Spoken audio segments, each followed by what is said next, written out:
Olá!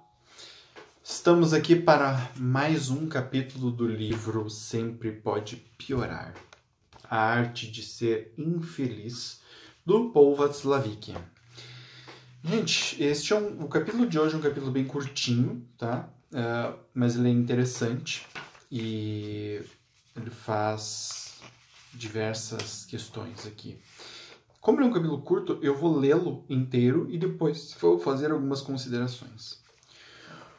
Um nível tão elevado de consciência não é tão simples quanto esses primeiros capítulos possam ter feito parecer. Ele está falando dos capítulos anteriores, dos vídeos que eu fiz a respeito dos capítulos anteriores. Entre eles, o de consequências mais graves é justamente o ponto central da história que precisamos a seguir. Uma jovem senhora, antes de morrer, consegue de seu marido a promessa de nunca se envolver com outra mulher. Se você quebrar a promessa, voltarei em espírito e não lhe darei paz. O homem, a princípio, cumpre a promessa. Mas, alguns meses depois da morte da esposa, ele vem a conhecer uma outra mulher e se apaixona por ela. Logo a seguir, um espírito começa a lhe aparecer todas as noites, culpando-o de ter quebrado a promessa. Está muitíssimo bem informado de que tudo que se passa diariamente entre o homem e a nova mulher e também sabe tudo a respeito de seus pensamentos, de suas expectativas e sentimentos. Como a situação vai se tornando insuportável, o homem procura um mestre zen e lhe pede conselhos. Esse mestre conhecia seu ofício.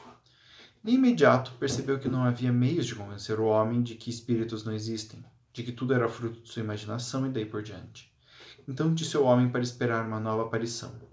Quando isso acontecesse, o homem deveria pegar um punhado de feijões e, elogiando a sabedoria do espírito, perguntar-lhe quantos grãos de feijão ele tinha na mão.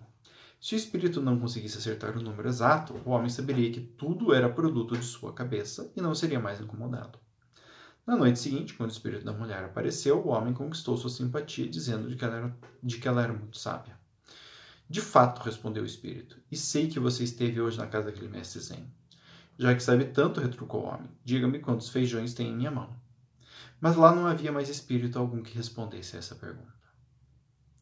Veja você, era justamente esse tipo de complicação que eu tinha em mente quando mencionei o exercício número 6. Aqui ele está falando de um exercício passado no capítulo anterior, tá? Que eu já vou falar qual que é. Devemos tratar de um problema apenas abstratamente e que testar sua veracidade só pode ser prejudicial para o sucesso da coisa toda. Se seu desespero e sua insônia obrigarem você a procurar um equivalente moderno do mestre zen, então, pelo menos vá a um que não dê muito valor a tais soluções. De preferência, consulte um descendente da mulher de Lot, que jogue com você o jogo número 2, com o passado, levando à procura interminável dos motivos dos problemas através das suas mais tenras vivências infantis e mais além. Este capítulo é, de certa forma, uma crítica do Paul Václavic ao processo de terapia, de terapias em que o foco é apenas o passado, tá? Então, quando ele faz aqui a referência à mulher de Lot e ao jogo número 2, ele está falando de um dos capítulos anteriores, tá? Se não me engano, é o capítulo Bons Tempos aquele. 4 jogos com o passado, que também já foi feito. Aqui é o segundo capítulo. E a mulher de Lot é aquela personagem bíblica, quando Sodoma e Gomorra estão sendo destruídas, apenas uma pessoa se salva, que é Lot e a sua família, a mulher e as 2 filhas. Eles estão saindo de Sodoma e Gomorra, e o anjo do Senhor disse, quando vocês saírem, a cidade vai ser destruída, não olhem para trás. E a mulher de Lot olha para trás. Então, aqui ele fala a respeito disto. Quando a pessoa olha para trás num processo de terapia, é muito importante ela entender para que ela está fazendo isso. E até que ponto isso é necessário. Muitos clientes meus pedem para olhar e olhar e olhar e olhar e olhar e olhar de novo. Escarafunchar o passado da gente tem um propósito, tá? E aí varia um pouco de linha teórica, mas grosso modo, o propósito mais importante não é encontrar a cena traumática que ocasionou toda a dor e o sofrimento da sua vida. Até porque isso é muito, muito, muito difícil de encontrar, tá? Salvo as exceções em que tem um evento muito marcante, e aí, na verdade, a gente está lidando com um trauma bem específico, a maior parte de nós sofre pequenos elementos traumáticos ao longo de vários anos. E isso é algo sobre o trauma que não se fala muito. Geralmente as pessoas têm uma ideia de trauma como um evento traumático que desencadeia uma mudança da pessoa dali para o resto da vida. Isso até pode acontecer, mas são casos raros.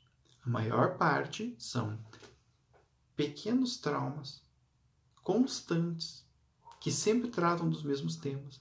Ocorrem nos mais variados contextos, com as mais variadas pessoas, e a interpretação da pessoa a respeito do evento é sempre a mesma, o que faz com que a ideia traumática se mantenha dentro da pessoa. Vocês estão entendendo? Então, quando você está no processo de terapia e o olhar para o passado já entendeu quais são alguns dos principais eventos traumáticos e qual foi a lição que foi aprendida, não há mais uma necessidade de ficar olhando para trás sobre este tema, pelo menos. Já foi entendido, agora é olhar para o agora e para frente. Porque o que vai realmente liberar, vamos dizer assim, a pessoa do trauma, não é a descoberta deste evento traumático, mas sim a maneira pela qual ela vai ressignificar isso daqui em diante. E essa é a crítica do Paul Watzlawick. Então, o que o mestre Zen faz é ressignificar e dar à pessoa uma forma prática de lidar com o problema. Mas, em muitos processos de terapia, alguns terapeutas também ficam querendo escarafunchar um passado sem um propósito claro.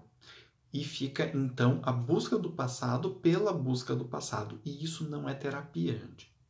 O processo terapêutico, como o próprio nome já diz, de alguma maneira, busca algo. Ao olhar tanto para o passado, quanto para o presente, quanto para o futuro, este algo tem alguma função, de certa forma, na vida da pessoa para aliviar um sofrimento, criar uma competência, modificar alguma situação, aumentar o grau de entendimento, de paz interior dela com ela própria, tá? E se você não tem isso, na verdade você está fazendo apenas um exercício, um jogo de ficar olhando para trás indefinidamente para não avançar para o futuro. Esta, inclusive, é uma das formas de resistência que muitas pessoas têm. Quando elas percebem no processo de terapia que a terapia está focando em novas ações, elas trazem mais elementos do passado. E trazem mais elementos do passado. E mais uma memória, e mais uma memória, e mais uma memória. Isso como uma forma de evitar ter uma ação diferente no presente. Né? O bom terapeuta, quando percebe isso, fala, mas escuta, por que você está querendo falar tanto assim do teu passado? Né? Então, fica aqui a crítica, que na minha opinião é uma crítica bem importante que o Paul Watzlawick faz a respeito do processo terapêutico, tá? De alguns processos terapêuticos.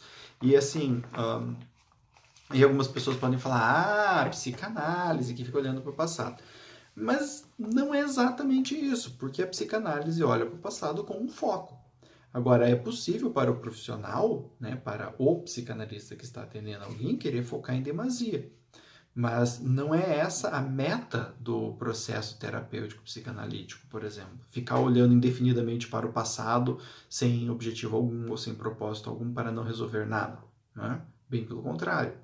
Então, na verdade, assim, não é a questão de não pode olhar para trás. A questão é para que está se fazendo isto, né? É com uma perspectiva de crescimento ou não? E essa busca, ela atinge um ponto ou ela fica impermanente e ir para trás sem mudança nenhuma, né? Essa crítica ela é bem importante porque ela fala do ponto fundamental da terapia, que é, de certa forma, a mudança, tá? Muito bem, gente. Eu encerro o vídeo de hoje por aqui. Espero que vocês tenham gostado. Tanto no Facebook quanto lá no YouTube, onde os vídeos ficam alocados. Por favor, façam comentários, tirem suas dúvidas. Se quiserem me procurar em alguma dessas ferramentas ou também no Instagram, por favor, entrem em contato E se quiserem conversar sobre esse capítulo, estarei por aqui. Abraço!